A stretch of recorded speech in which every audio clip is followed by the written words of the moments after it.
Welcome to Writers Blockbusters, the show where we treat the final edit of the movie like the script. I'm one of the hosts, Bob Rose, at Thundergrunt Bob on any social media you go to. And right now, Jimmy's going to introduce himself. I am Jimmy George. I am a screenwriter and script consultant and not a fan of anti-plot movies. Okay. Jamie? I am Jamie Nash. I am a screenwriter as well, and I am also the writer of Save the Cat Writes for TV and the Save the Cat Beat Sheet Workbook. Oh, and you can follow me on Twitter at Jamie_Nash. He's not giving it up. He's going to keep going. Okay, so today we're first of all, R.I.P. David Lynch. Obviously, that's the reason we've chosen to do Mulholland Drive. Before we get into our talking points, we're going to go around the table and we're each going to give our own little take on the movie. But before we do that, I just want to say, do not go forward in this episode thinking we're going to crack the code, completely break down, decipher, tell you the secrets of anything about Mulholland Drive. We're not here to do that. Look, we could have taken the easy route. We could have done Elephant Man. We could have done A Straight Story. We could have done those and it would have been cheese, right? It would have been totally easy. But we chose Mulholland Drive because Jamie's a madman. So we're going to do our best to do this movie within the format of our show. Please bear with us and don't expect us to unlock the code of, the 2-decade-long code that's been floating out there. Okay, so we're going to go around and say how we each view the movie, which is different for literally everybody. Let's start with the man himself, Jamie. Yeah. How do I view the movie? That's an interesting question. Your take. My take on what is happening. Oh, I got you. Yeah. So, and just super quick, I wanted to kind of mention David Lynch and why this movie. First of all, I picked this movie because we haven't done anything even close to it. So I just thought, let's check this box and maybe we'll never come back to this box again, because it really is a hard thing. Like if a client sends me a script that is surreal or has dream logic, it's actually very hard to give notes for, because all the notes are going to be a complete opinion. There's no real objective way to kind of, give criticism to vibes, so to speak. So that said, to David Lynch. So David Lynch has been around, since I was a kid, essentially. And he really he became Lynchian around the time, in my world at least, Twin Peaks. That was kind of the thing that was like the turning point, where it's like, oh, wait, the guy who did Dune did this, or whatever. Or, the Elephant Man guy did this.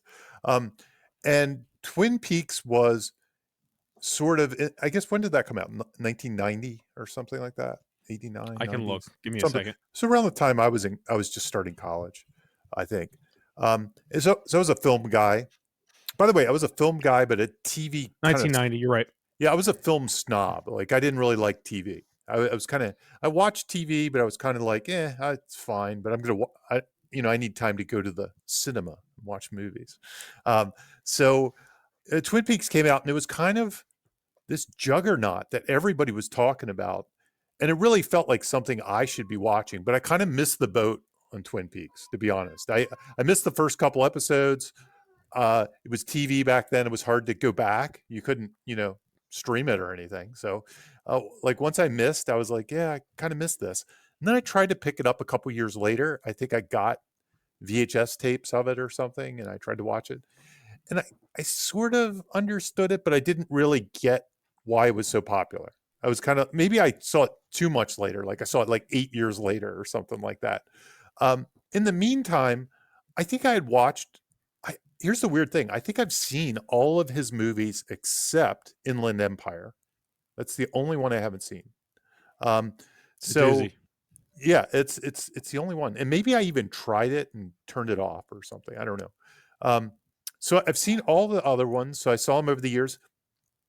And while I appreciated them, I can't say I was like a big David Lynch guy. Like, he wasn't my guy. It wasn't like I liked movies like this that kind of were open-ended and left you to do the work and all that kind of stuff. So the reason I bring all that up is to say Mulholland Drive was the first one I watched. And I was like, I like that movie. That's a good movie, you know. So it's my favorite of his movies, and I've seen them all. Um, and of course, Elephant Man, Dune, Straight Story, they kind of have closer narratives. So I'm more talking about Wild at Heart and Eraserhead and Lost Highway and things like that. But Mulholland Drive was the first one I was like, I like this movie.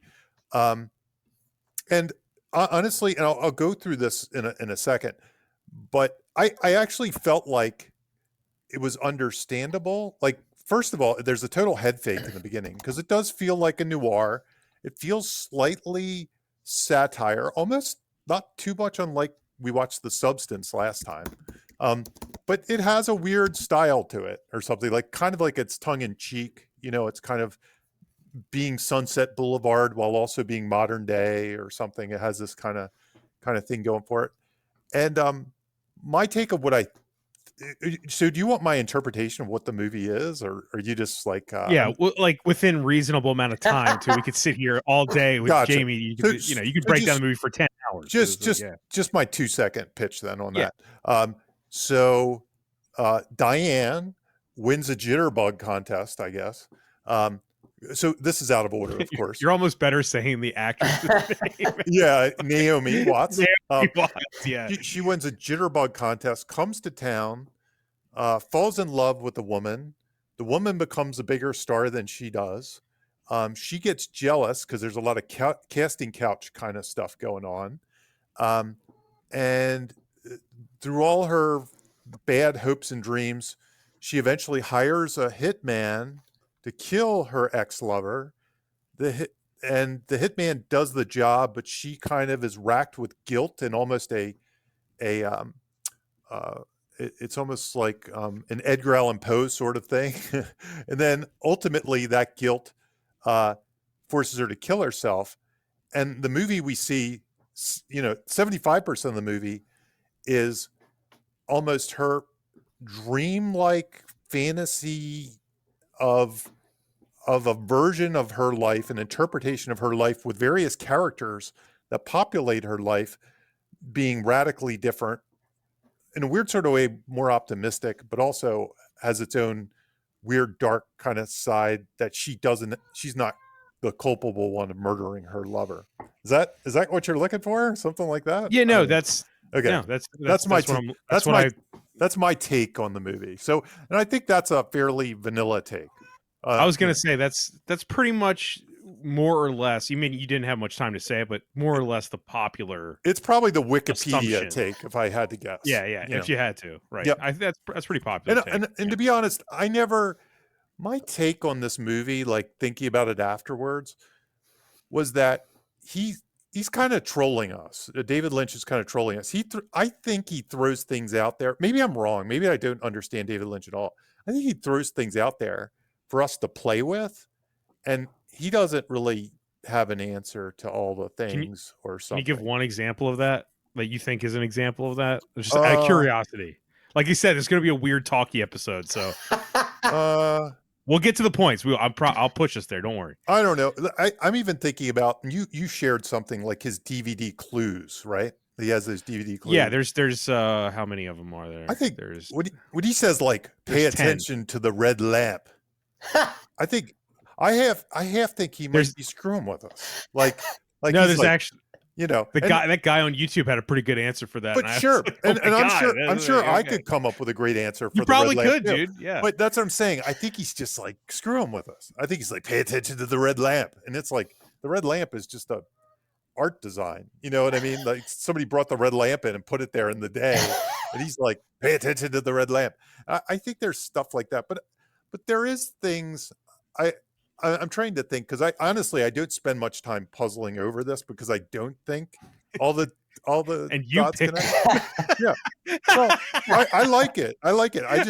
It's just funny. I don't spend much time on it. I don't have time. I find the process of doing it, and again, I have no problem with this, but it's kind of masturbatory in some ways because everybody's different. But I mean that in the best way. I mean, masturbation can be fun for lots of people, especially if you do it to Don Knotts, which I saw on the T-shirt at some point or something. Jeez, that's not. Yeah, or trying to sell your T-shirts. Sell some T-shirts, yeah. But yeah, anyway, but There's a masturbation scene in this movie too. There is. Yeah. And Yeah. it's kind of it's almost to me what he's saying that section is. It's just like, it just is like, these kind of random thoughts. So I don't know. I don't know if the easy place to go would be Winkies and the thing behind the dumpster, or something. But I wrote down my answers to all that, James. I have answers for that too. But my point okay. is, I'm not sure that David Lynch is like, I know what that is. I think he might just like, I'm going to do this scene at Winkies and have the thing behind the thing because I think it's a cool scene. I'll throw it in there, and and somebody will come to him. Is that like her guilt representing it? And he's like, that's an interesting idea. I don't know. I get the feeling that's more where he operates. But again, I could be completely wrong. Maybe there's some take on him where he's rock solid in all his points. But I get the feeling he just kind of throws something in there every now and then to be interesting, to be weird, to get us to kind of mess with us. But that's my take. That's my take on it. Yeah, okay. Jim, let's do Jimmy. I was gonna say the thing about also before Jimmy, sorry. It's okay. We didn't get to it yet because I didn't ask who wrote this shit, but the fact that it is kind of a condensed season of a TV show also might make it seem like stuff is being thrown in because we didn't have the time to work up to certain things. I don't know. We'll never have the answer for that. That is something to note. Yeah, I have a whole take on that too when we get to that. Well, I'll wait for that. Great. Yeah. Okay, Jimmy. I have let's see. The first thing I'll say is I bought this movie in 2001 on DVD the day it came out based on all the buzz, and at that time I had a subscription to Creative Screenwriting magazine, which is no longer a thing. I mean, there's a website still, but I used to get I used to get the print subscription. And there was a great article with an interview with him. And so it was I was all in. And, but I didn't get to see it in the theater. And I watched it and I hated it so much. I literally sold it like the next day on eBay. And then, so I haven't seen it since that first time, the day it came out on DVD in 2001 until today. And I liked it. So, well, you know, 23 years removed, and like Jamie said, I didn't find it confusing. There's a different, did I find it like emotionally engaging? No. But it's very entertaining for me in its execution. That being said, in general, I'm not a Lynch movie fan. I do like I like the original Dune movie. I like I like The Elephant Man, and I like A Straight Story. And I'm not a huge Twin Peaks fan, but I love David Lynch, like him as a person and all his interviews. Like, he's got so many great interviews that I've watched multiple occasions. His interview, if you haven't heard it out there, look it up, about going to Skywalker Ranch when they're trying to get him to do Return of the Jedi, is hilarious. Good. I've heard it. So good. Him talking about getting a headache, like looking at George's like ranch, is very entertaining. And him on Charlie Rose talking about eating the same thing every day and how it frees up his brain to be creative is like such a great interview. There's just so many great interviews, but like from a storytelling standpoint, there's a famous clip out there of him on set filming a scene, and there's a script supervisor. Have you guys seen this clip that I'm talking about? There's a script. It's a behind the scenes. I don't know what movie it's on. It's a behind the scenes clip, and he's filming a scene, and the script supervisor pops in and is like, we have to pick up the pace for the scene. And he stops, he cuts, and he uncharacteristically like gets upset at her and is basically like, the pace doesn't matter, like it doesn't matter how fast the scene moves. Yeah, I've seen that. And the internet loves that clip. I'm on the side of the script supervisor. I think movies need to move fast, and I'm not a fan of just like sitting around. I'm not a hangout. I don't enjoy hangout movies. I don't enjoy vibes movies. So it's just all of this to say it's not for me at all. Like, this is not for me. So that's gonna impact everything I have to say after this. But I can point out a lot. I can recognize a lot of craft in there, you know, and I can understand why other people, like with those types of tastes, enjoy it. Like, so my take on this movie is basically exactly what Jamie said. Like, I think I think the first 2/3 are Diane's like wish fulfillment Hollywood dream as best as it could be based on the life she experienced when she got here. And it's like you said, Jamie, there's like a tinge of darkness to it all because she did experience darkness, so it couldn't be perfect. And her darkness is very much related to those things like the career and the relationship with Camilla. So that works its way into this dream. And then the last third is like the reality that the Hollywood dream turned out to be a nightmare. And then she just like, you know, got consumed by it, and then, you know, made even darker wrong way choices to, you know, prove that theme that like Hollywood dreams are destructive delusions, you know. So yeah, I think it's pretty easy to understand in that way. I have no issues with that. But yeah. Cool. I mean, a lot, like, I think the point is like people that say it makes no sense, a lot of people come to generally the same conclusions, right? I mean, when you hear people give their take on it, like what you guys said is not that much different than how I view it, but I think I'm open to two separate interpretations. The one is the one you guys said, where, like, I wrote down the first 2/3 of the movie is the dream. She's falling asleep we literally see somebody falling asleep into a pillow at the beginning of the movie, and then she's an aspiring, optimistic, trusting actress who falls deeply in love. You know, everything we see from then until the cube is an interchangeable dream logic of characters where they all could possibly represent her at some point that we'll never know, right? And then after that, it's revealed she's a failed, abused actress who fell in love with an opportunistic woman who used her as a path to get, you know, higher up in the industry, and then she puts a hit out on her, and then she has this raging guilt that eventually leads to her suicide, right? Like, and the guilt manifests itself as her fake elderly family members attacking her, right? Yeah. I mean, like, that's like what that seems to be obvious, right? The other interpretation over the years that I've grown to appreciate is that there's no Camilla or Rita or anything. She doesn't exist. Is that the entire thing is a metaphor for the misogynistic abuse of Hollywood in and of itself and what she only went through. And the only reason I started to come around to that over the years, sorry, I love this movie and I've watched it a few times, but but you know, I didn't want to go with my history of it.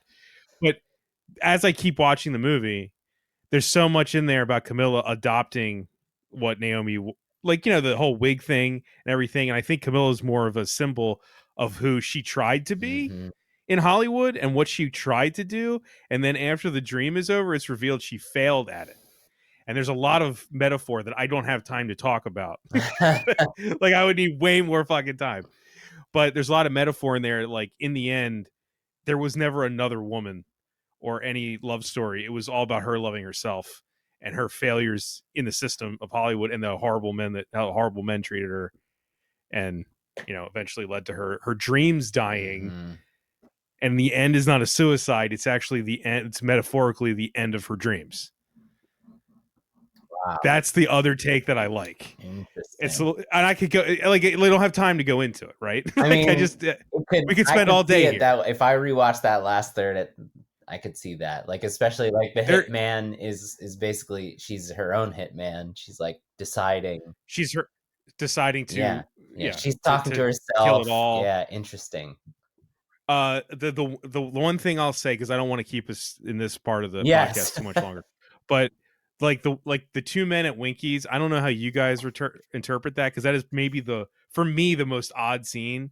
But how I look at it these days is that that's actually both characters are her.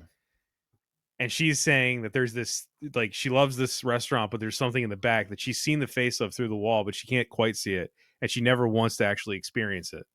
And then they walk around, and there's these two shots where, like, he looks at a telephone, and he looks at the back door entrance.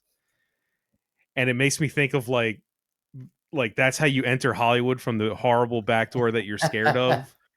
Like, if if like a Denny's represented Hollywood, it's a wild ass idea. And then she's, he sees it, he faints because it's more than he can handle, and it destroys him. That's kind of where the theory of Camilla not existing, everything, I think, goes. I like it. With that. I like it, Bob. Yeah, it's not bad. Sometimes I've seen people adopt that thing. I've watched videos over the years. For this, I told you guys I watched one YouTube video. Twin something, Jamie, I forget the name of the channel. The guy does a 90-minute breakdown, and his breakdown, I know, his breakdown leans toward that Camilla, and it's only a story about Naomi Watts' character, and it's internal to her, and it's really good. I wish I could plug it, but I forgot the name of the channel, but whatever. He leans towards that. So I don't know. Over the years, I've started leaning towards that, but when I first watched it, I was definitely more, there was another woman, she fell in love, she committed suicide because she put a head on her. I think it works that way. I'm not saying it's wrong, but I think I just like the one that's reaching a little bit more for some reason. I don't know. Yeah. So the last thing I'll say is that out of the three of us, I'm the only one of us that's not a script teacher, and I don't aim to teach anybody about writing. So movies like this, I feel like I'm very partial to. I mean, like, I view it a lot differently than the experience you guys have had. So, and I don't even view this. My part in this show is not to teach people. So, I'm not saying that makes my answers on this episode any more relevant. I just wanted to say that because I don't know if I've ever said it on the show. Yeah. My goal is not teaching people anything. I've never aimed to. So, a movie like this, there's part of me that's like, would I tell people to learn from this and write their scripts like this if they're going to Hollywood? No. But I also don't want to discourage weird shit or personal stuff that doesn't make sense to the viewer. So that's how I feel about that. Anyway, Jamie, who wrote this shit?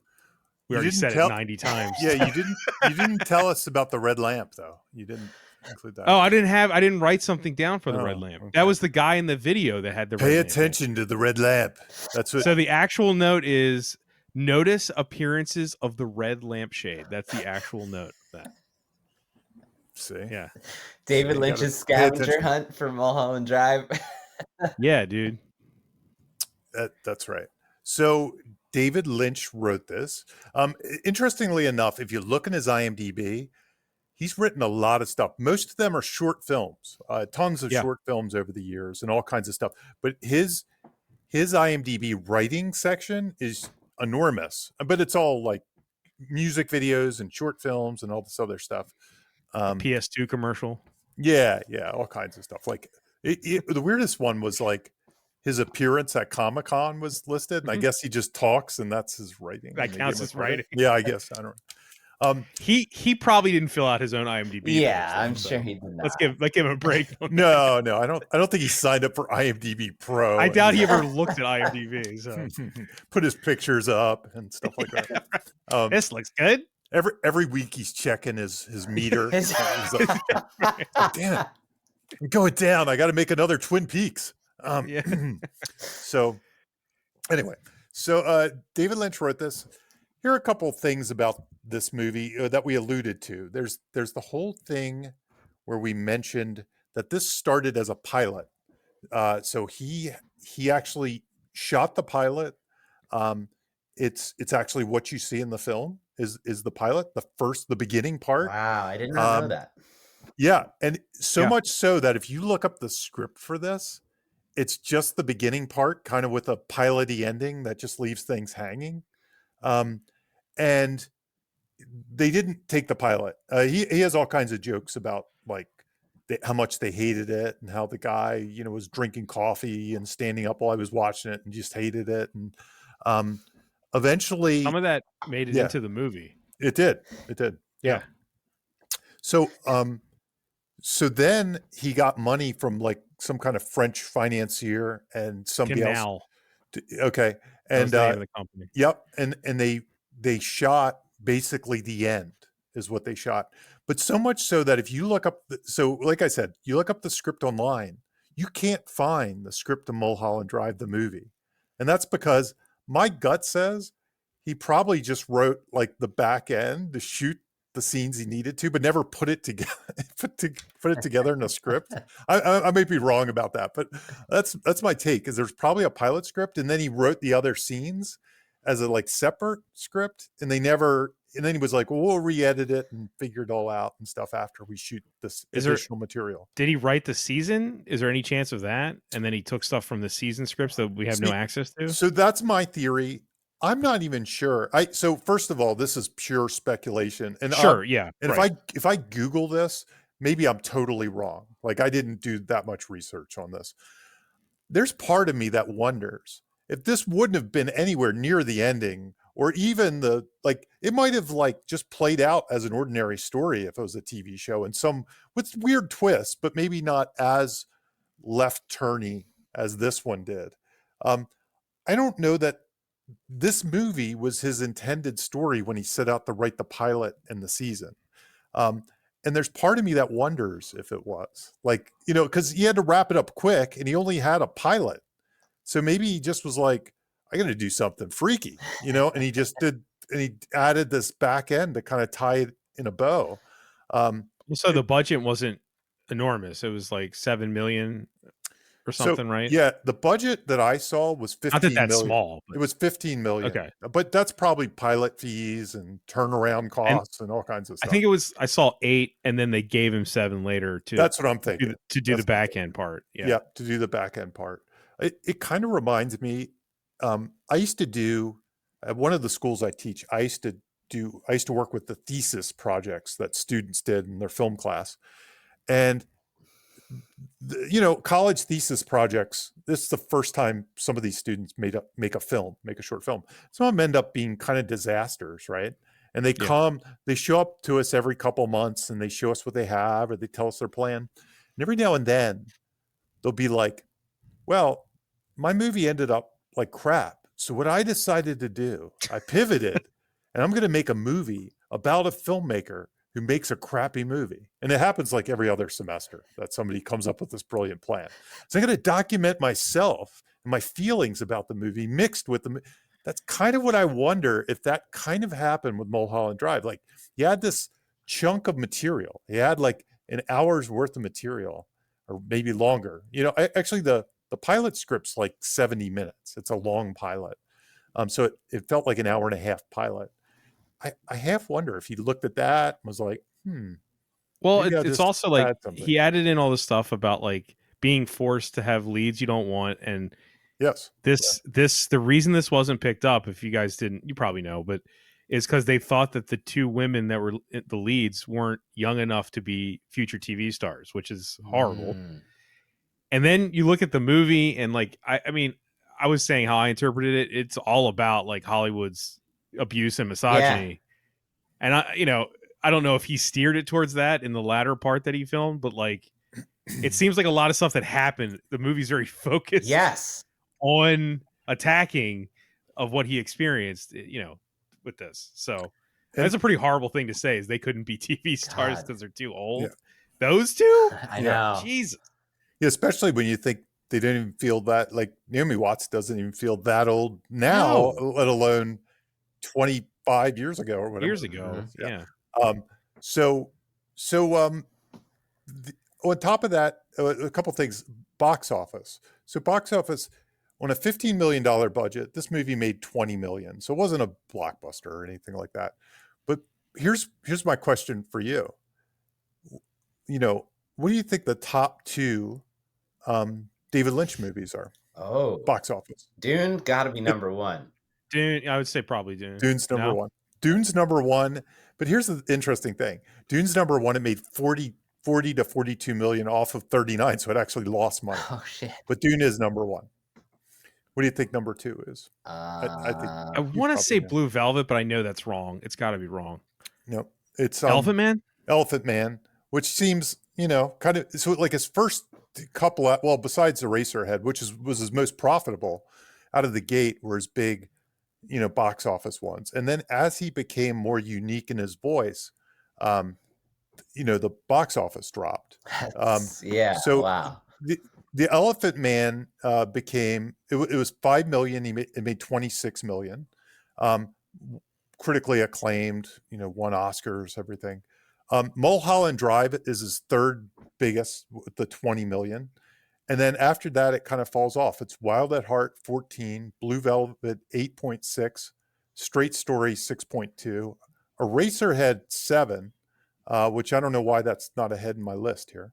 But the interesting thing about Eraserhead, because it became a midnight movie kind of thing that broke his career, it was made for $10,000. So it's one of the most profitable movies probably of all time at, if you do it exponentially. And then Inland Empire and Lost Highway. The only other definitely not a normal set of movies that we talk about on this show. Like we have Blockbuster in the title. And I started to think, are there any movies like this that really became box office hits?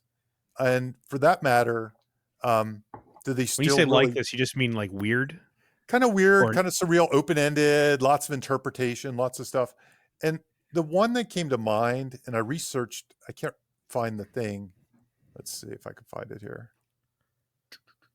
Everything Everywhere All at Once would be the recent one, I might say, but that's still understandable. It's very. But a lot of normal people are like, "What the hell's going on?" Yeah, that's I saw several people not understanding it. Who's the guy that did The Lobster and Past Lives and stuff like that? Like his movies are kind of like that.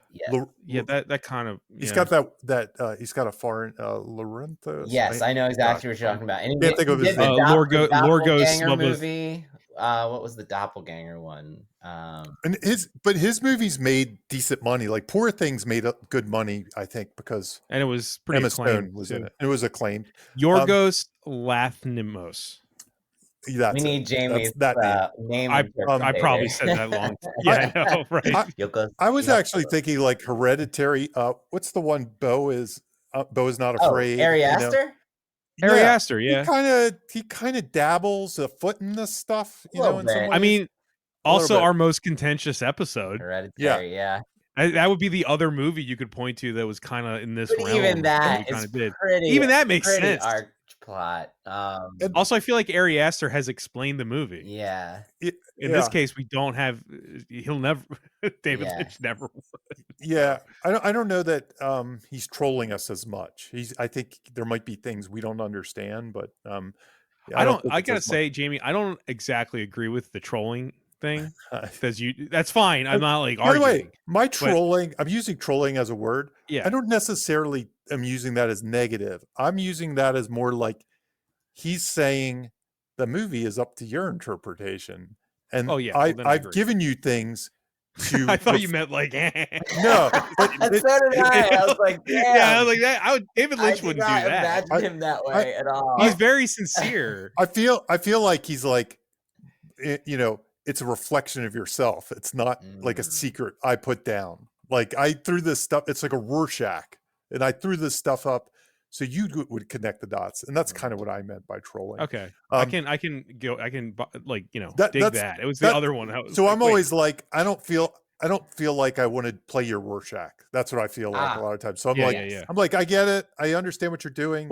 People can play your Rorschach and enjoy it and have a conversation over pie, but I'm not going to do it. I have an answer, Jamie. Yes. I have an answer. Okay. Donnie Darko, Richard Kelly. That was the next one I had. So okay. I was just thinking like, who's literally like this? That was the one on my list that in my world has lots of fans, cult classic. And Donnie he tried Darko to do it. Yeah. Subsequently, and it never worked out. Like people never quite worked. The Box and what was the one with The Rock that Southland Tales? Yes. Nobody. I mean, I didn't. I watched both those movies, and I was like, I don't care. I don't care to figure this out. So Yep. But Donnie Darko was the one I had on my list. I was like, that's kind of the one. That Yeah. that movie only made 7.6 million, in the box office. I thought Wow. it had made more because I remember it got that special release almost after the fact and stuff like that. But yeah, 7.6. I wouldn't be opposed to doing Donnie Darko at some point just because it'd be It interesting. could be an discussion. interesting movie. Yeah. Now in 2001, just to kind of put Mulholland Drive in context, because when I saw it in the theater. It wasn't like some weird art house theater. I saw it in a regular movie theater. It came, it was in the mix. And I almost wonder if the reason it was in the mix is because here are some movies that came out in 2001. A Beautiful Mind, The Others, Vanilla Sky, and I threw Amelie down there too. But Vanilla Sky is, Yeah.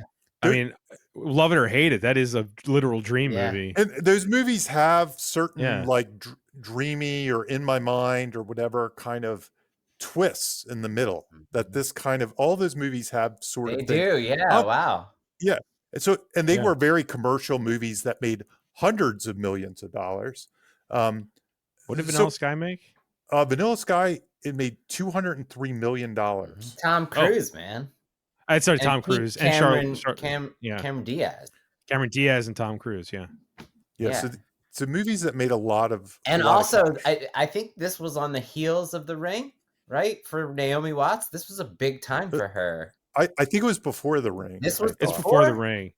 Isn't The Ring like 2003? Yeah, I think this broke her career. Wow. Okay, so The Ring came after this. My bad. I think so. I'm just saying, like 2002. So right after this. So that's a great 1-2 punch. Wow. It is. Wow. Yeah. So anyway, that was my take on these kind of movies. I had another question. We might as well roll into it super quick, but it was kind of like, should screenwriters write these movies? If you're a spec screenwriter, if you're a new screenwriter, should you write this movie? Well, you want to go out. You want to explain the arc plot and the triangle first, and then talk about that? Absolutely. Yeah, we can talk about what these movies are, and then we'll go. Should you do that? Well, yeah. I mean, I think, I have stuff to say too about it, and I'm not even a teacher. Yeah, absolutely. Let me go back to my thing. Yeah.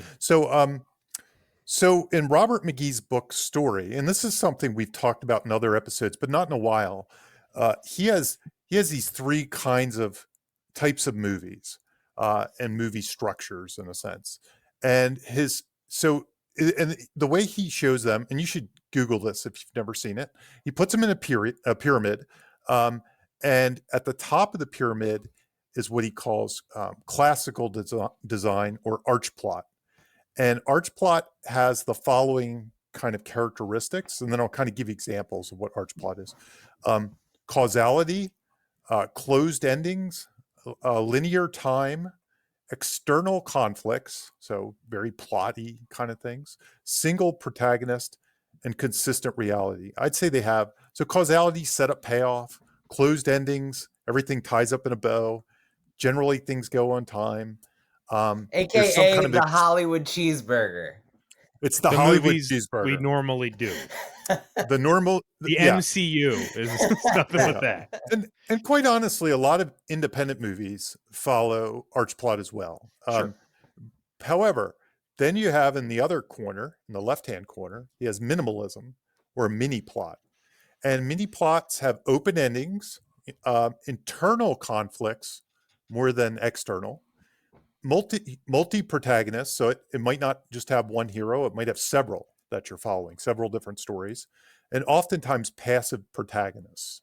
The way I like to describe mini plots are they pick and choose how arch plotty they want to be.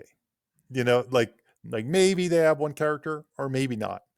Maybe they have causality, cause effect, or maybe they tell stories and then this happens, and then this happens instead of because of this happens, because of this happens.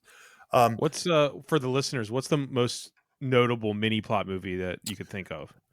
Ones I usually think of, Moonlight, or in some ways might be like this. Once Upon a Time in Hollywood, I think, is a mini Mhm. plot movie. We did on the We show, did the Fablemans, yeah. The Fablemans Fablemans, we right? did. Yeah. A lot of times indie kind of movies, Sundance kind of movies. Biopics, maybe. Biopics can definitely be mini plot. They tend to feel more like real life, for better or worse. Like, things just kind of happen because they happen, as opposed to like this tightly structured kind of plot. And then last but not least, and something we haven't really done on the show, is something called anti-structure or anti-plot. And these things have some level of coincidence, some level of nonlinear time is going, and inconsistent realities. So, there's no real, like, things can happen in it just kind of out of the blue. It's just like dreamlike in some ways. And this movie is one of the first ones we've done that I think it has some mini plot, a little bit of arch plot, Mhm. because this is a spectrum, but it's the first one that has a good dose of anti-plot as well. It has some stuff, inconsistent realities, some nonlinear stuff, some random stuff. It's almost like if you have just random stuff, like a scene that doesn't make sense or something like that, you might be in anti-plot territory, especially if it doesn't feel real, if it feels dreamlike. If you just watch the first 10 minutes of Mulholland Drive, it's an arch plot. It is. It really is. Well, And there's is. surreal right at the top though with the jitterbug. there is, but you can still grasp what's happening in that. When I now doing this right on the heels of the Substance was super helpful for me. It was. Because Okay, it yeah, was yeah, like sure. something you pointed out great, Bob, is like how the Substance goes to great lengths, but it's always kind of subtle to remind us we're not in the real world. And I think that jitterbug sequence right off the top is like, this is surreal. This is not what it looks like when a jitterbug competition happens, And so right off the bat, the film is telling you this is not reality, Right. Yeah, right. in my opinion. And so back to the original question. It's a weird sequence that looks odd too. It looks weird. Back to the original sequence. Should screenwriters, when I say screenwriters, I'm saying people that want to have a career getting hired and make a living doing screenwriting. Oof. Okay, that's how I'm gonna say screenwriting is, as opposed to somebody that might want to make a short film or just do it for personal expression or something like that, totally in a vacuum of making money, making a career of it. So as a strategy, is it a bad idea to write an anti-plot movie? Yes. Yes. Okay. I'm saying that. Right. Because I'll say it before Jimmy says it, because I know Jimmy's going to say it already, and I agree. Yeah. If you're trying to have a job in the industry, trying to be David Lynch day one is not a good idea, in my opinion. Right. And am I wrong? Well, here's the thing. There are occasions where I know, especially in television, let's say, where sometimes scripts, if they do something weird or unusual, they stand out. Yeah, the fuck scripts, Jamie. The fuck it scripts. Scripts. Yeah. There might be room for one of these, two of these, or maybe one that dabbles more in a Midsommar and Hereditary way. You know, I was going to say A24 maybe could. Yeah. If it's well written. Right? There may be room for a Lobster out there to make the blacklist. I'm not really sure. I'm not ready to say a nobody, like a complete nobody. And that is the one thing. If you just want to write like some script that's random thing after random thing, and kind of trolls me in the positive sense, the Rorschach test movie. Yeah. Yeah. Here's one of the problems when you submit that script. I think a lot of readers are going to take you at face value thinking you're doing an arch plot script or at best a mini plot script. And they're going to just think you're kind of either wacky or don't really understand the assignment. You know what I mean? Like they're going to just think, oh, this person doesn't get the assignment. But if you have a strong voice and you can come up with an anti-plot script, and I actually think Mulholland Drive is the way in. Like that might be your Rosetta Stone. Like if you really want to do something weird and odd, like Mulholland Drive might sort of be the way in, because the first half it's almost feels like a regular movie almost. You know, it has some So it feels weirdness. like a crime mystery movie. We'll jump Yep. in. Right? Yeah. And it has some weird stuff in it that gets explained by the left turn it takes in the end. Yes. You know? So it And I makes sense think ultimately. I mean, it we makes we sense all think it ultimately. makes sense. Yes. I think this might show me, believe it or not, that you could pull it off, but I would do it very strategically. And I think this particular movie might be a good guide. Maybe don't go full Mulholland Drive, but maybe go about, 10%. Mathematically Yeah. speaking, Mathematically, yeah. going into the system with something like this versus Transformers 8 spec script. Right.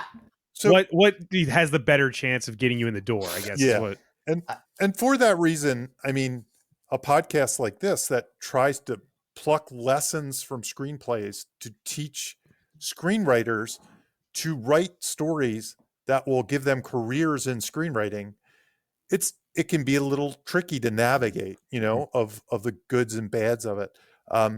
On the flip side, if this is really where your life is, if you want to be David Lynch, if that's the movies you love, my gut says you should probably be a writer director, and you should probably make short films. And once those short films become amazing and you get recognized for them, then maybe you could be the next David Lynch or Donnie Darko creator or something like that. Richard Kelly. But I don't know. I just feel like if your mind goes to those directions, which is perfectly cool. I mean, people love this movie and they love David Lynch. There might be a version of it where you think about writer director, so you can, as opposed to sell your script to somebody who's not like-minded, you can create the thing that is uniquely yours. But I was going to say that right now in theaters, you can see the trailer for Presence, the new Steven Soderbergh movie, which is shot on an iPhone. Now, you're not Steven Soderbergh, but if you want to make your David Lynch movie, you can do it probably with your cell phone. Right. Absolutely. It'll look pretty okay. It'll look pretty good. It will. That's how David Lynch got his start. I mean, he made a bunch of shorts that broke his career. And he was a painter that made a bunch of shorts. So, and he had to do it on a Bolex with 16 millimeter film. So you can do it on your phone with editing software or whatever you need to do. Just don't use AI. Please don't. Well, I have a lot. So they probably build it into the editor. Now, they probably do. I mean, you can't help it. You can't help it. I have a lot to say about this, so I was trying to weigh my words because I get sent a lot of anti-plot, and I am not in the discouragement business. I don't think it's my role or anybody's role to discourage an artist who's not doing something that's like exploitative or just like shitty and disgusting. Jamie, I love this topic that we don't get to talk about much from an instruction standpoint a lot. We're not really talking about it much. This is more like advice. You've talked about how, and I'm going to bring it into my work. You've talked about how this is like the first thing that you bring to newbies in your class, right, Jamie? Yes. This is like step. So I think when you say this, you mean arch plot, the triangle. Okay, triangle. So here's the thing. The Holy Trinity. A lot of people don't understand. Yes, you can't see me, listeners, but I'm holding up the triangle like I'm Link in Jimmy. Jimmy looks like he's a member of a cult worshiping the void or something. So here's the thing: a lot of people don't know that this is a thing, and I think it's an incredible tool. And I think that if you go into your story and you decide this first, even before the log line, even before anything, if you're going, I'm going to create some art, and first off, I'm going to decide right now, is it going to be anti-plot, weird as shit? I use the example in film class. We had to watch a 20-minute quote unquote film that was just a fly on a wall for 20 minutes. And that was for the teacher to teach us what this is. So if you want to make a story, Andy Warhol, right? It's just, if you want to make a story that's you know right off the bat, okay, that's anti-plot. See, you don't even have to worry about any of that other stuff, and that can like free you up. It's just like, Jamie, you talk about how Save the Cat, for all the people that hate Save the Cat, it's just a tool to free you to be imaginative within that structure. So it's like, okay, I know I'm doing a cheeseburger, so I'll do the Save the Cat, and then I can do all the fun, weird, my unique voice within that structure, right? But if you decide right off the bat, well, I'm gonna do mini plot, so every scene will be its own movie, and it's not really concerned with the big things, that a normal arch plot movie would be. Making these decisions up front is like really, I think it's really freeing for the writer, and I think that a lot of people, if they understood that this was something that they could figure out, because I think a lot of people don't even know this is a thing, right? And then when you point it out, like when I bring this pyramid to people that I didn't used to do until this show, they go, a lot of times people don't know what they're trying to do, and then you point it out, you go, I think you're trying to make anti-plot, and then you point out this pyramid, and they go, oh shit, I am trying to make anti-plot. And so they were getting tripped up trying to fit it into these other boxes, these other points on the pyramid, and then once they realize, oh, I'm trying to do this other thing, all of a sudden it becomes so much more what they wanted it to be. They just didn't understand. So I think if you're out there, figuring this out up front it can just free you to make the thing that you want to make even better, to make the weird thing even weirder. So that's kind of what I wanted to say, rather than like talk about should you do it, should you not do it. It's more like figure out what it is that you want to do based on this pyramid, and then just embrace that, like Bob said. Just embrace that. Just like forget all the other stuff and just do that.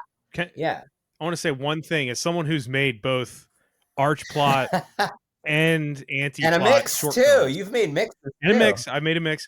I want to say that the great thing about David Lynch's, and the great thing I think shows a filmmaker's worth, is if you doing both.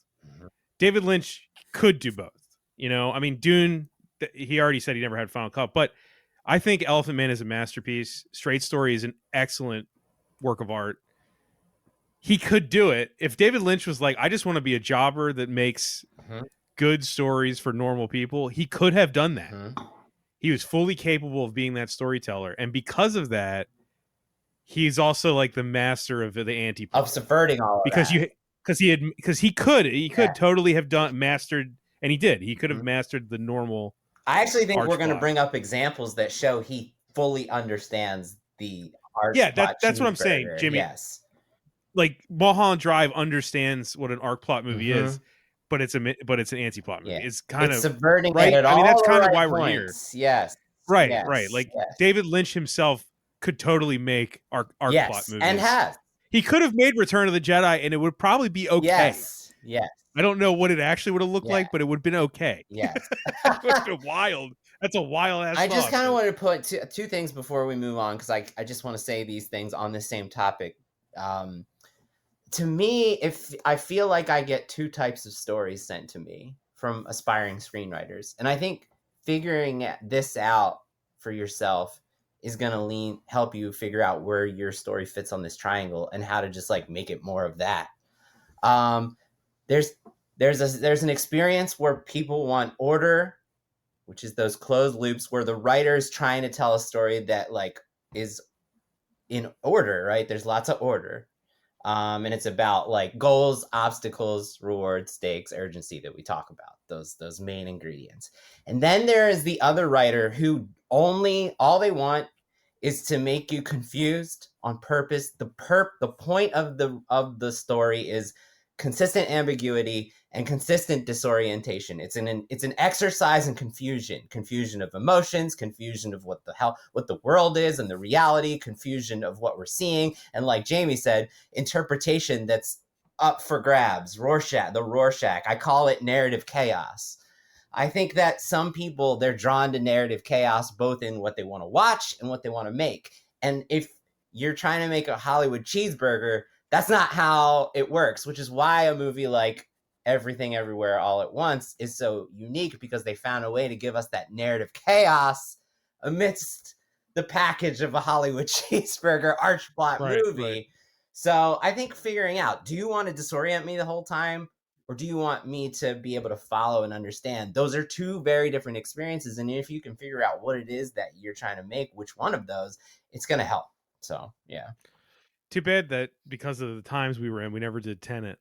Because I feel like that would have come up a lot. Yeah, it was. There's a movie that I've Did tried. that come out like lockdown time? Like, is that what it was? Yeah. We were on like but hiatus, right? Yeah. that's a movie that I've tried to watch like 2 times and I keep falling asleep. Yeah, And I I've never never made care it. to keep trying again. I've never And made Christopher it. Nolan has said it's not supposed to make Neither of sense. you have made it through, and I haven't seen it. No, I keep falling That asleep. makes me want to do it. I tried twice, and I get to a scene with the guy on the boat, and I'm done. Yeah. Turn it off. I'm like, I've never turned it off. I just literally like zone out for some turn it reason every time. But that feels he recently said like he doesn't want to explain it much in a Lynchian way. And he's technically a cheeseburger maker, right? I mean, he is. We've done his movies on here. He is, but then he has Memento, and then he has Interstellar, which has lots of weird, deep thoughts to it. That's my favorite of his too. Yeah. But I fully understand that. I feel I think that's the difference. Not to go into Nolan here, but I think we're not doing a Nolan podcast. With Interstellar, Lynch. With Interstellar, I wanted to research it, but with Tenet, I didn't. I don't know why. I was just like, nah, I don't feel like researching that. I don't understand it. I'd have to make it to the end of Tenet first, but yeah, anyway. me too. So yeah, how Mulholland Drive manages to keep the audience's attention. Yeah, as we said, I thought that was the good segue with Tenet because me and Jamie we didn't want to finish it. Why we stayed awake with this movie, and honestly, it's because we've kind of been saying it.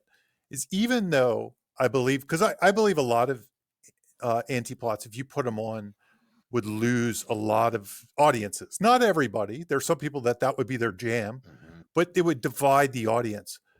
Well, I think if you put Mulholland Drive on, I think more people than your standard anti-plot audience are going to sit for it and watch it. And my question is, why is that? What's the reason? What's the special sauce of this movie? And it's actually why I think, like, to kind of dovetail off of the last conversation, I think if your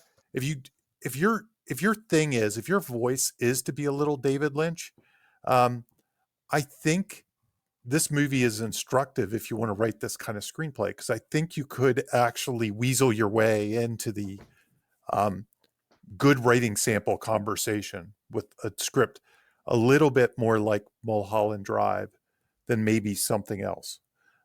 So how does it do it? And I just jotted down a couple things. So number one is, I do think it does go the arch plot route. The first half of it almost feels like an arch plot route with weird stuff inserted in it. Like it's almost like these random things show up.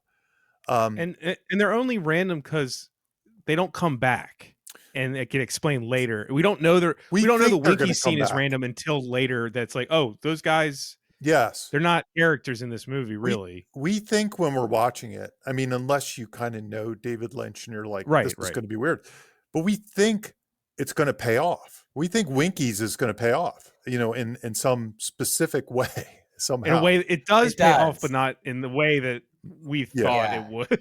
Right. Yeah. Right. So it feels like an arch plot movie. There are heroes with goals and obstacles and stakes. It has a standard engine it has multiple stories going on at once. So that's something that's a little bit more mini plot, but certainly can have momentive. Is that a word? I was going to say I like it, whatever drive. it is. I don't know. I don't think that's right. I feel it, JP. But it has, let's use propulsion. Yes. Dramatic propulsion. I like dramatic that propulsion. word. That's good. So the stories have that dramatic propulsion in a sense that they are moving forward. They feel like they're escalating. They feel like tension is rising. And speaking of tension, I think that has a lot to do with why we pay attention. I've said it before on this podcast, and it's not unique to me for sure. But the thing that really keeps our attention is tension. And tension can come in many forms. So the number one kind of tension we have is from the dramatic question: will the hero succeed, or will the bad guys win and they'll lose and the big failure will happen, or whatever? That's like the big question at heart of any story is like, will Betty figure out what, Rita's true past, or will the bad guys catch them, or something like that? That's a form of primary dramatic tension, where that question is in the audience's mind the whole time, and we're expecting these two worlds to collide in a dangerous way. So it has that. It has that, just like any arch plot story would.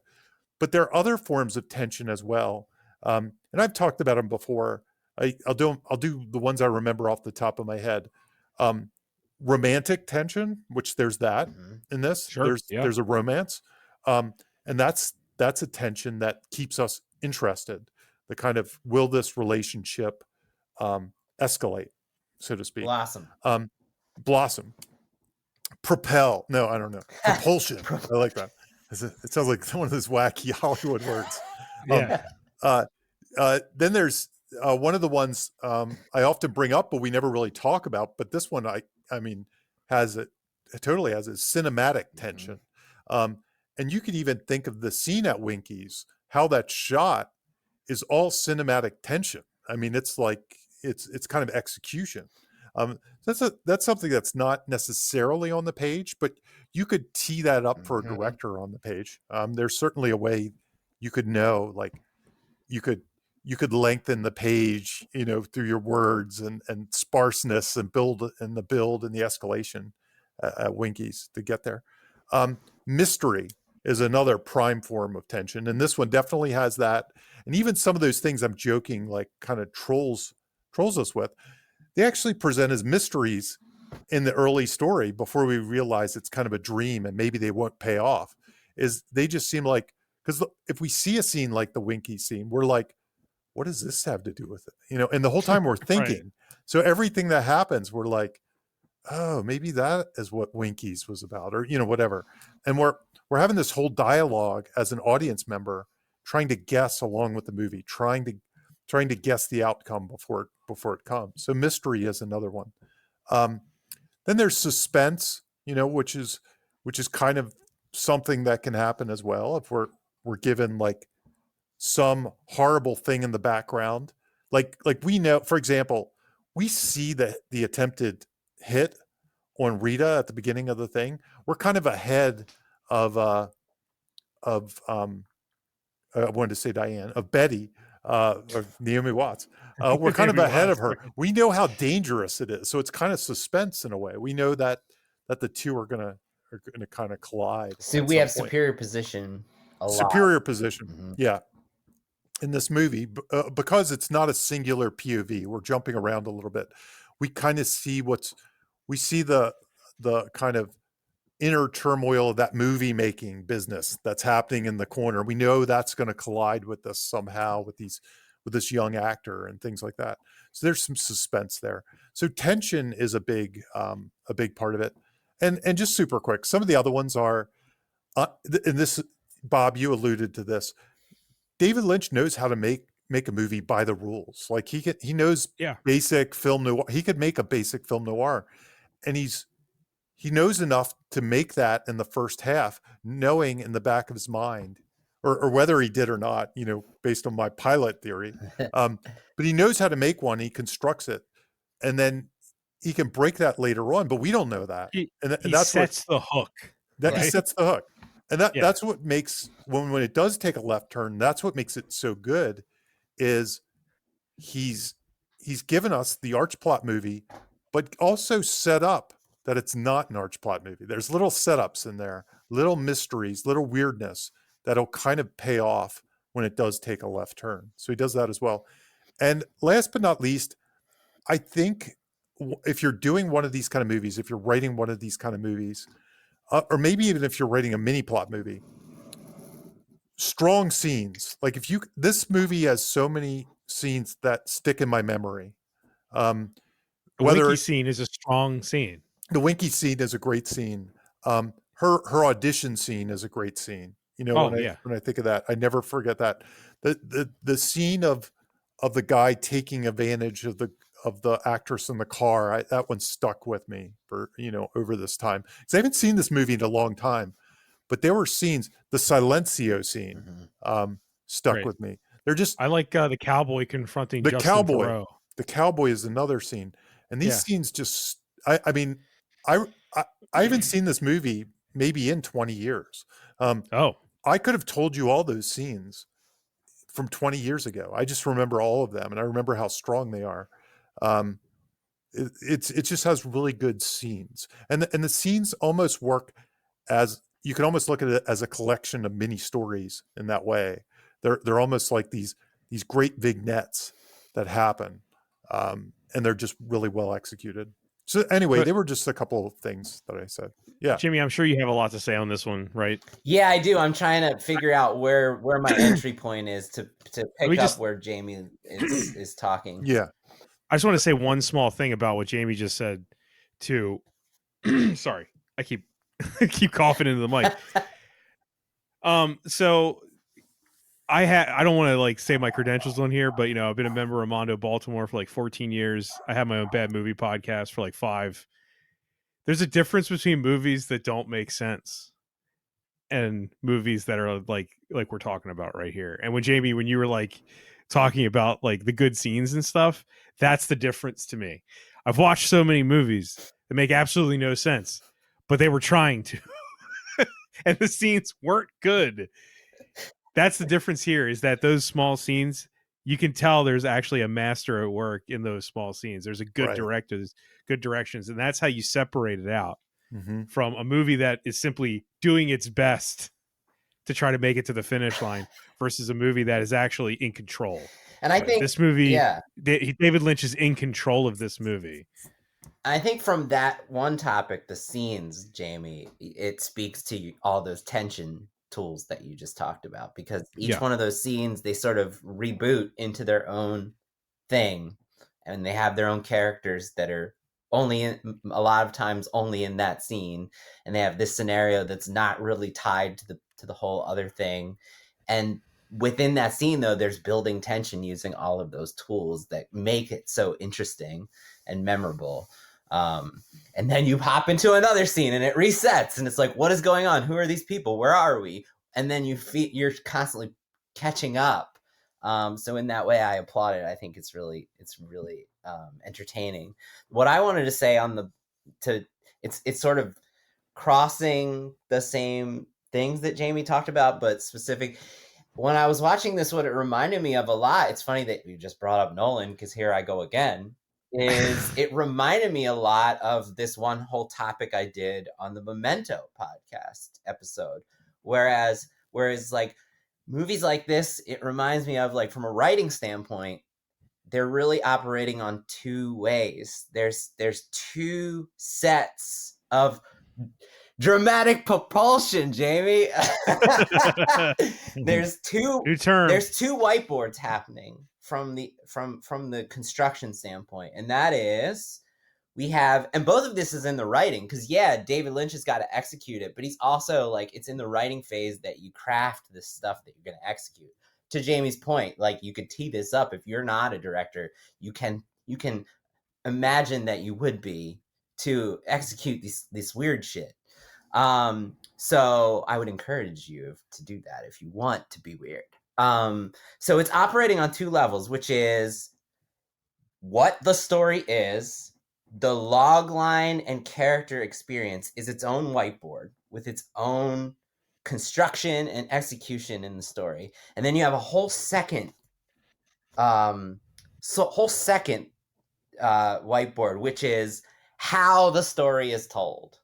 And those are two very different things, and they're happening at the same time, but they take two sets of, like, brainstorming and construction in order to achieve, you know what I mean? So I wanted to kind of go down the list, and sorry if I'm retreading anything Jamie said, but we're sort of like, this is a weird episode and we're all over the place. So I'm going to try to summarize because I got like 3 pages. Just like Mulholland Drive. Yeah, exactly. This is like a 3-page book report. So I'm going to try to trim it so it's not 3 pages of me just reading.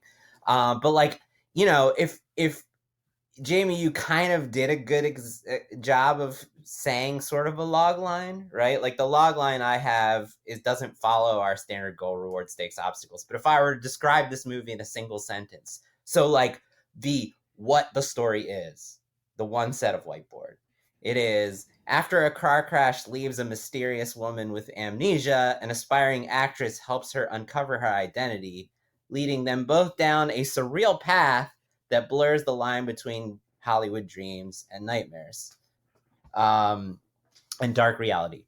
So that's a whole movie, right? And that's like the first 2/3.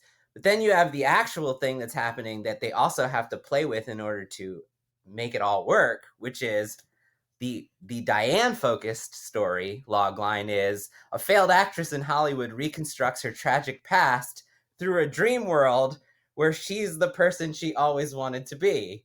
And that's also happening. Like all of the ideas that we're seeing in the first 2/3, even though it's revealed to be something else, are that too. So like, it's like, if you know that you're going to have this twist where the whole reality is shifted, you kind of have to be operating in your idea stage on how can all of this make sense, right? You kind of got to connect the two and make those ideas. So I just kind of want to go down a list on the what the story is whiteboard of all the things. By the way, one thing. David Lynch probably went on IMDb and typed this logline in himself, but it says, after a car wreck on Mulholland Drive renders a woman amnesiac. Amnesiac? Is that it? Amnesiac? I don't know. She and a Hollywood hopeful search for clues and answers across Los Angeles in a twisting venture beyond dreams and reality. So it's very similar. It's very similar. Look at IMDb, so that's funny. Yeah, that's pretty funny. Yeah. It's really close. And that's David Lynch, put that up with his IMDb Pro account. So there you go. I mean, and then after a car crash is the first thing, right? And then it says, P.S. Look at the red lamp. It says. I don't know. I was going to say one question.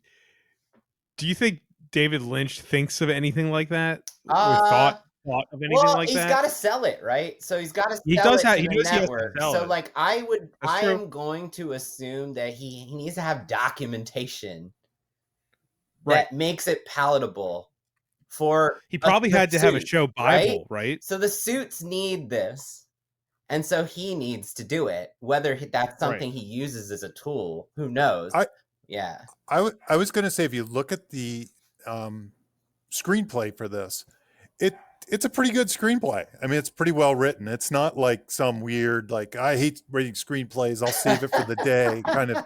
It's a well written screenplay. I never buy that when people are like, the director just showed up and did whatever. Like, no, that didn't happen. That does happen. That didn't happen on an ABC pilot, though. No, it didn't. But I'm saying it does happen. It does. Listen to any time William Friedkin talks about making movies. There are famous filmmakers who do it. Well, maybe Terrence that happened in the 80s and before. But I'm saying now, with the money like this, anyway. Listen to the audio commentary for The French Connection. I mean, the movie was basically like improvised. Yeah, they probably weren't even watching. And that's an arch plot. Yeah, I mean, but that's yeah. So I should have said now. I mean, that doesn't happen now. Just saying, there's great filmmakers who did it. That's all I'm saying. But okay, so a couple things. So we've got on that whiteboard of the what the story is, the log line and character experience. We've got the Rita memory loss mystery. We've got the Betty's Hollywood dream storyline. We've got the villain's mystery plan. We've got the mysterious men hunting Rita, which is different than the villain's mystery plan, because the villain's mystery plan is about the Hollywood. Who's this actress that people are getting? There's hitmen, right, killing somebody for a black book that's related to the actress that on the film that they want to. Yeah. Anyway, so we've got like 4 things just on that whiteboard of what the story is: the Rita's memory loss, Betty's Hollywood dream, the villain's mystery plan, and the men hunting all the different men hunting Rita. Then we have the how the story is told whiteboard. So these are all the things that he had to do to come up with all these ideas. He had to like have these like points, which is, okay, we're going to make an anti-plot. So we're going to have interruptions of the narrative flow consistently. All these things. We're going to have the diner scene show up where it's just like a guy talking about a scary monster in the back of a diner.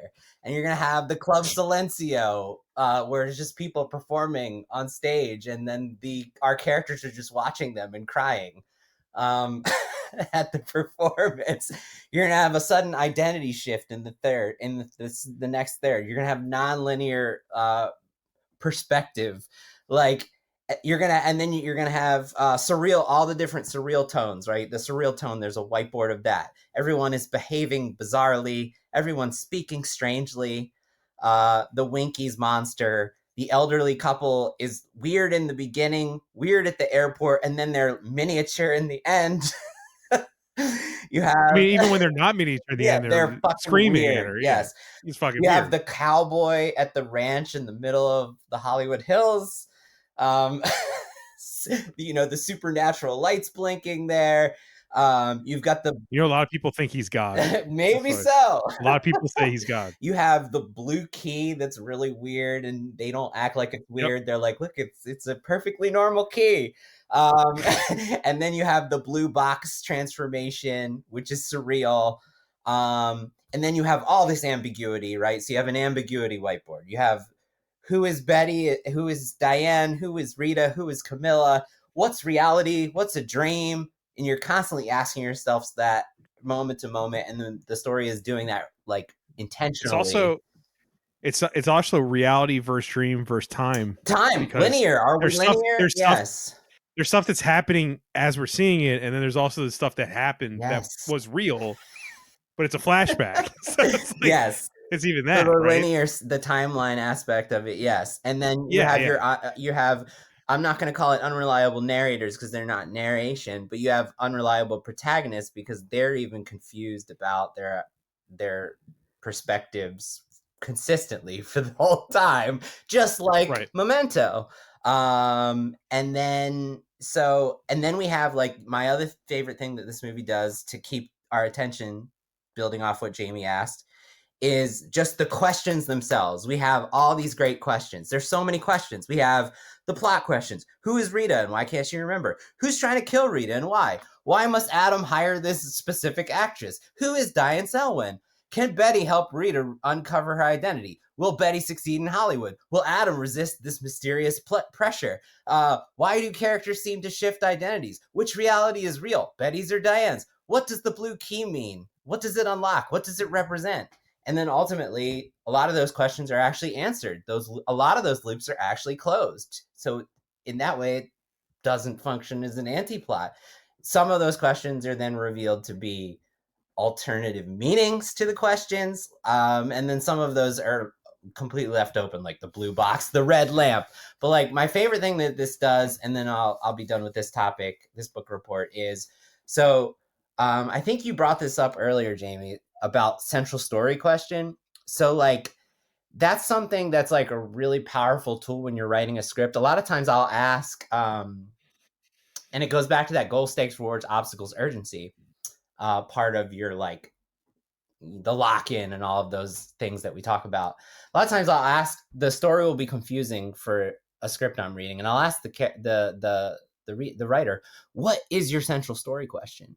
And a lot of times they won't actually they'll have one. They'll have such a quick answer. And it'll be like, will the team win the Super Bowl trophy?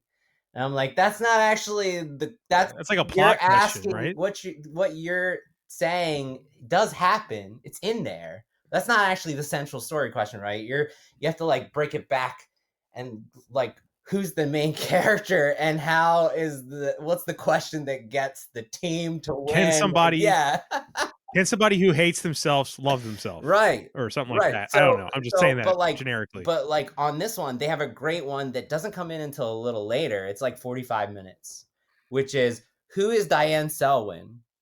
And to me, that's really the central story question. And what's cool about it is it works on multiple levels, because you think it's like, we as an audience, it's playing with our expectations of noir. So we're like, oh, it's a mystery. It's finding a mystery. It's a mystery person. Like, who is Diane Selwyn? And like in a noir, is it like, is she a villain? Is she, and it plays with all of those genre expectations. But what it reveals is that was actually an existential question, because the whole movie is an exercise in figuring out, in that character and us figuring out who this character is, right? Who is Diane Selwyn? It's what's her nature? Yes, what is her nature? It's the same question, but we were thinking about it in the wrong way. And the movie's doing that intentionally. It's very clear that it shifts in that when she wakes up, she opens the box and wakes up into like quote unquote reality. But what you're saying, Bob, is that might not be reality either, which I like that. The person that we meet in the beginning of the movie is not somebody you think would put a hit on something. Right. And this this real world person is definitely. So anyway, I just think it's interesting that it's playing with our expectations in that way. It's using a central story question, just like the arch plot does. And it's doing all the things that an arch plot does, but it's exploring that question in surreal, anti-plot ways. And ultimately we get an answer to that central story question in the same way that we would get an answer if it was an arch plot noir story. It's just all along it was an existential experience. So it's just interesting. It's something I noticed, and it's very much like Memento in that way. Like this exercise that I just did is exactly what I did for Memento to the Nolan comparisons. Yeah, there's a lot of Nolan on this episode. Yeah. What happened there? That's weird. Oh, is that's the as I can see, that's the end of your book report. That's the book report. I got two tiny ones, but two tiny ones. No, that's great. Opening and closing images and arc plot act breaks. We just talked about opening and closing with the substance. So. Yes, Jamie, you want to explain the Save the Cat version of this? Sure. So opening and closing image are 2 of the 15 Save the Cat beats in the beat sheet. They're obviously the first and the last one. Usually the instruction is that they somehow bookend each other. Sometimes they echo each other. Sometimes they mirror each other. But they also kind of thematically or sometimes literally represent the story of the before world and the after world. So somehow they give you a hint of what it was like before the story kind of changed everything, and what it looked like after, when we go to closing credits, like what impact the story had over the course of the world. And a lot of times, Jamie, we've talked about how I wish I could remember off the top of my head. Like one of my favorite ones is Bob pointed out the Batman's opening, the Robert Pattinson, the Batman's opening and closing, and how we meet him. And then how we close with him was like a perfect before and after snapshot. I'm glad you remember. I don't remember. I remember you pointing it out and me being like, "Holy shit, that's so good!" I didn't notice that. I don't remember what I said. But it's a really good way for us when we're trying to figure out the arcs of a character. We're oftentimes in the show we'll go like, well, "What is the before? Is there a before and after snapshot? And what does it look like?" And that usually tells us, if it's not clear, those snapshots usually help us decipher what the arc is, right? So in this one, I thought, and this is why I think, Bob, you talked about you feeling it when the movie was over, it felt the way like a normal movie feels. Like it felt. I said earlier in the episode, or when we were not recording. I can't remember, but I always feel when I watch this, like that is the natural ending, and the movie makes sense, even though I still to this day I don't really have a solid concrete understanding of everything, but it feels like there's a start and an end. I agree. I feel like it's a definitive ending. Yeah, I do. And I think what you're feeling is because for all of this anti-plot stuff we just talked about, at the big beats, it's arch plot construction. We have the opening and closing image, which I'll just now that Jamie teed me up for this. So in the opening, we have the jitterbug competition and Betty is beaming, and we have the elderly couple celebrating her success. And in the closing, we have the same elderly couple. Now they're miniaturized monsters chasing Diane to her screaming death. And the dream that was in the opening becomes the nightmare that leads to her death. And that's a very clear Hollywood cheeseburger before and after snapshot, and it really bookends it nicely and conveys to you what journey we've just witnessed, right? And then she commits suicide. So it's kind of like from pride to full on yeah, guilt, it's right? very thematic. Like her family was proud of her at one moment and believed in her, and then all the way to the point where they're screaming at her to kill herself. Pretty much. And it's very right? Save the Cat. Yeah, no, it is. And so then I just wanted to point out the other two things, which is I would define this based on that log line from IMDb and my version of it. It has a very standard Hollywood cheeseburger lock-in at 25 minutes, exactly 25 minutes. Betty meets Rita in the shower, and Rita reveals her memory loss, and we see her choose the name off of the poster, and we know that now she's on a quest to uncover the mystery of her memory, and Betty expresses she's like, I'm here to be a star, but then she also says, I'm going to help you figure out who you are. And so there we have it, 25 minutes. We are locked in to what we believe is a traditional story, like Hollywood movie, right there at the perfect spot where they preach you should. So proving that David Lynch knows what the fuck he's doing. Like he had to like at least please the suits, right? For all of them being like, all that insight we get that they wanted him to do other things, he still was like, here, you get your 25-minute lock-in. But then at exactly 75% of the movie, an hour and 54 minutes is when she unlocks the blue box, and we shift into that. That is exactly 75% into the movie, exactly where a Hollywood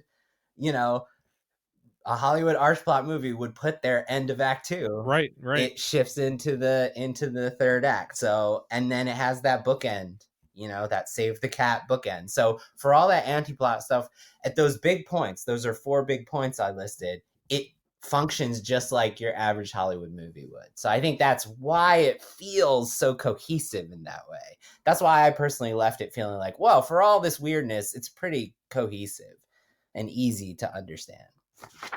Yeah, like I was gonna say, Jimmy, I know your feelings on this type of movie, but it is the kind of movie that works, I think, for even people that don't like this type of movie. As you kind of said, you grew up and you kind of rediscovered it. So like it's almost, it works in 2 different ways. Like it could, if you just look at it as random nonsense, it also kind of works. It does work. It's really well made. It does. If you don't want to do the Rorschach exercise like Jamie said at all, it's still just a nice watch. It's a bunch of really interesting characters saying cool things and looking good and everything, but it works both ways. Jamie, maybe what I just pointed out is the answer about the, like, if you want it, when you were asking, should someone who wants to be weird with their story go for it? Maybe it's like, make it weird for all the entire story, but like at those 4 points, the opening and closing, and at the end of Act 1 and at the end of Act 2, just hit those marks and do weird between those boxes, and you're good. Yeah, so sometimes just understanding those expectations, which is really what those are. Yeah, audience expectations. Yes. If you can kind of make us feel comfortable, at times, but then shake us up when you feel like it, when you feel we need to be shaken up. I think that's what it's about, as opposed to just always shaking us up. Like, oh, I'm just going to do. I'm going to break all the rules. I'm going to throw it all out. I don't care about audience expectations. I think that's where you can go off the rails with this kind of thing. But if you kind of know what people expect and how they think, and you use that against them, it's like what we just talked about in Substance, whereas the tone escalated. Like, so it just got wonky and weird. Wonky. It's got super weird and surreal in the third act, rather than just be in your face the entire time. They built to it. Yeah. I know we didn't put tone on the talking points, but I wanted to say, like, the one thing that I think wins old Bob over ever since I was a kid is the hitman scene. Like, I don't really have anything to say about the writing. It's just that scene is so funny. When he shoots him in It's the like- back. It's like exceptionally funny. It feels It's really a funny scene. Coen Brothers a little bit. It Yeah. feels like something It Coen kind of felt. would It do. feels like Yeah. him doing Coen Brothers. It's even got the guy from Big Lebowski. Yes. That the hitman is from Big Lebowski. Just that scene is one of my favorite hitman scenes ever, and it actually really makes me laugh. And that's not something, I don't know. Laughing out loud at David Lynch doesn't happen a lot for me, doesn't, but that yeah. scene, I remember it won me over as a kid. I was like, all right, whatever this movie's doing, I'm down, because that was hilarious.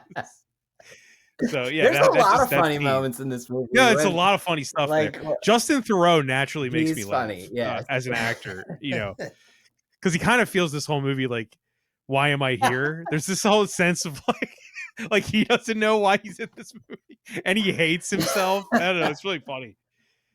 Yeah, it's a good juggle of tone every now and then. It's a shake up from all like the very serious, tense mystery. Then you got Justin Theroux shows up and he's like, why the hell is a cowboy here? What is happening? You know?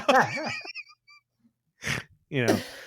I think that's all of our talking points. Did you guys have anything left you wanted to say about David Lynch or Mulholland Drive? I mean, other than rest in peace. And just I hope our listeners enjoyed this, because we did it really just for him, because he died. Yeah. Anything else you guys want to plug, say, anything?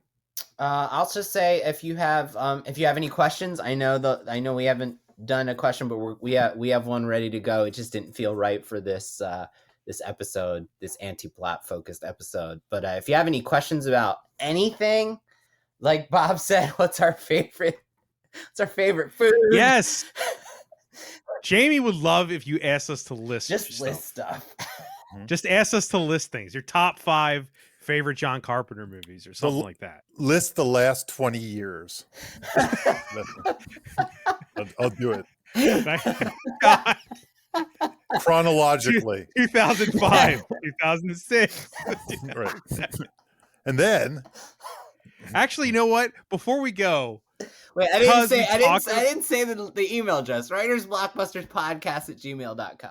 There you go. Right. Before we go, because we talked about them and I never read them, I have them up on my screen. Okay. David Lynch's 10 clues to unlocking this. Well, we didn't read these out loud. Okay. Number 1, pay particular attention in the beginning of the film. At least 2 clues are revealed before the credits. Number 2, notice appearances of the red lampshade. Number 3, can you hear the title of the film that Adam Kesher is auditioning actresses for? Is it mentioned again? Okay. 4, an accident is a terrible event. Notice the location of the accident. Okay. Number 5, who gives a key and why? Number 6, notice the robe, the ashtray, the coffee cup. Number 7, what is felt, realized, and gathered at Club Silencio? Okay. Number 8, did talent alone help Camilla? Number 9, note the occurrences surrounding the man behind Winkies. And number 10, where is Aunt Ruth? Okay. There you I go. love Jamie's I felt like I should read them. expressions.